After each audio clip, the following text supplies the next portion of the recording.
যে ব্যক্তি জুম্মার দিনে ২১ বার সূরা কাউসার এবং ২১ বার এই ছোট্ট আয়াতটি সালামুন কাওলাম মির রাব্বিন রাহিম পড়ে যে দোয়া করবে, বসে থাকা অবস্থাতেই তার দোয়া কবুল হয়ে যাবে। মুখ দিয়ে যাই বের করবে তাই তার তাকদীর হয়ে যাবে, তার রিজিকে ও তার ধন সম্পদে বৃদ্ধি পাবে। জুমার দিন আসরের নামাজের পরে আল্লাহর দুইটি নাম ৪১ বার পরে দোয়া করলে আপনার সকল আশা আল্লাহ পূরণ করে দিবেন।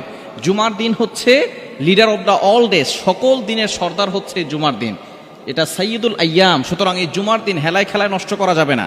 আর জুমার দিন কিছু সময় রয়েছে যেই সময় দোয়া করলে আল্লাহ তাআলা দোয়াটা কবুল করে নেন। কয়েকটি মত রয়েছে, কেউ কেউ বলেছেন এটা হচ্ছে জুমার দিন যখন খতিব সাহেব খুতবা দিবেন, যখন দুই খুতবার মাঝখানে বসবেন ওই সময় দোয়া করলে কবুল হয়। কেউ বলেছে জুমার নামাজের পরে দোয়া করলে কবুল হয়।